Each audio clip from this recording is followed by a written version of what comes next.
ಈಗ ನೀವು ಸತೀಶ್ ಜಾರಕಿಹೊಳಿ ಅವರ ವಿರುದ್ಧ ಅರ್ಥಾತ್ ಜಾರಕಿಹೊಳಿ ಕುಟುಂಬದ ವಿರುದ್ಧ ಒಂಥರ ಸಡ್ಡು ಹೊಡೆದಿದ್ದೀರಿ. ಲಕ್ಷ್ಮೀ ಹೆಬ್ಬಾಳ್ಕರ್ ಮಾತಾಡಿದ್ರ ನಿಮ್ಮ ಜೊತೆಗೆ ಏನಾರು? ಸಹಿತ ಮಾತಾಡಿಲ್ಲ. ಮಾತಾಡೋದು ಅವಶ್ಯಕತೆ ಬಿಡೋಲ್ಲ. ಲಕ್ಷ್ಮಣ ಸವದಿ ಅವರು ಈ ಒಂದು ಏನಾದರೂ ಅವರ ವೈಯಕ್ತಿಕ ಕೆಲಸಗಳಿದ್ದಾಗ ಮಾತ್ರ ನನ್ನ ಜೊತೆ ಮಾತಾಡಲ್ಲ. ಈ ಬೆಳವಣಿಗೆ ಬಗ್ಗೆ ನಾವು ನಿಮ್ಮ ಜೊತೆಗೆ ಇರ್ತೀವಿ, ಹೋರಾಟ ಮಾಡಿ ಅಂಥದ್ದೇನು ಮಾತಾಡಿಲ್ಲ. ಲಕ್ಷ್ಮಣ ಸವದಿನೂ ಮಾತಾಡಿಲ್ಲ.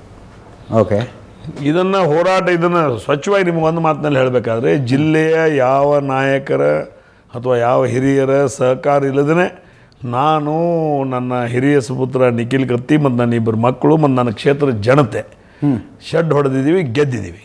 ಇದರಲ್ಲಿ ಯಾರು ಮುಲಾಜು ಇಲ್ಲ, ಯಾರು ನಮ್ಗೆ ಸಹಕಾರ ಮಾಡಿಲ್ಲ, ಯಾರು ಮಾರ್ಗದರ್ಶನ ಮಾಡಲಿಲ್ಲ, ಯಾರು ಫೋನು ಹಚ್ಚಿಲ್ಲ, ಯಾರು ಪತ್ರನೂ ಬರೆದಿಲ್ಲ.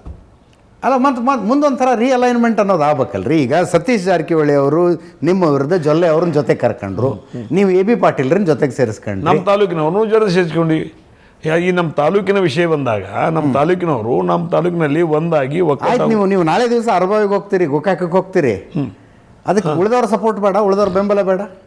ಅವಾಗ ಸತೀಶ್ ಜಾರಕಿಹೊಳಿ ಅವ್ರ ವಿರುದ್ಧ ಯಾರ್ಯಾರು ಇದಾರೋ ನೋಡ್ಕೊಂಡ್ರೆ ಜೊತೆಗೆ ಸೇರಿಸ್ಕೊಳ್ಳೋದಿಲ್ಲ ನೀವು? ಅಲ್ಲಲ್ಲ, ಆವತ್ತಿನ ಪರಿಸ್ಥಿತಿ ಬಂದಾಗ ಯಾರು ಬಂದು ನನಗೆ ಕೇಳ್ತಾರೋ ಇವತ್ತು ದಿವಸ ಅವ್ರು ನೇರವಾಗಿ ವಿರೋಧ ಮಾಡೋದ್ರಿಂದ ನನ್ನ ಜೊತೆ ಬನ್ನಿ ಅನ್ನುವಂಥ ಮಾತ್ರ ಆಹ್ವಾನವನ್ನು ಕೊಡ್ತೀನಿ ನಾನು ಆವತ್ತಿನ ದಿನಮಾನದಲ್ಲಿ. ಸೊ ಲಕ್ಷ್ಮೀ ಹೆಬ್ಬಾಳ್ಕರ್ ಮಾತಾಡಿಲ್ಲ, ಇಲ್ಲ, ಸಂಪರ್ಕ ಮಾಡಿಲ್ಲ, ಯಾರೂ ಮಾಡಿಲ್ಲ. ಪ್ರಭಾಕರ್ ಕೋರೆ ಏನಂದ್ರು? ಇಲ್ಲ, ಪ್ರಭಾಕರ್ ಕೋರೆ ಅವ್ರಿಗೆ ನಾನು ಈ ರಾಜಕೀಯ ವಿಷಯವಾಗಿ ಮಾತಾಡಿಲ್ಲ. 24ನೇ ತಾರೀಕು ನಮ್ಮ ಅಣ್ಣನ ಪುಸ್ತಕ ಬಿಡುಗಡೆ ಸಮಾರಂಭ ಇದೆ, ತಾವು ಬರಬೇಕಂದಾಗ ಅವರು ನಾ ಬಾಂಬೆಯಲ್ಲಿ ಏನೋ ಒಂದು ಮೀಟಿಂಗ್ ಇದೆ, ಬರೋಕ್ಕಾಗಲ್ಲ, ಸ್ವಲ್ಪ ನೀನೇ ತಿಳ್ಕೊಂಬಿಡಪ್ಪ ಅಂದರು. ಆಯಿತು. ಪ್ರಕಾಶ್ ಹುಕ್ಕೇರಿ ಬಂದಿದ್ರು.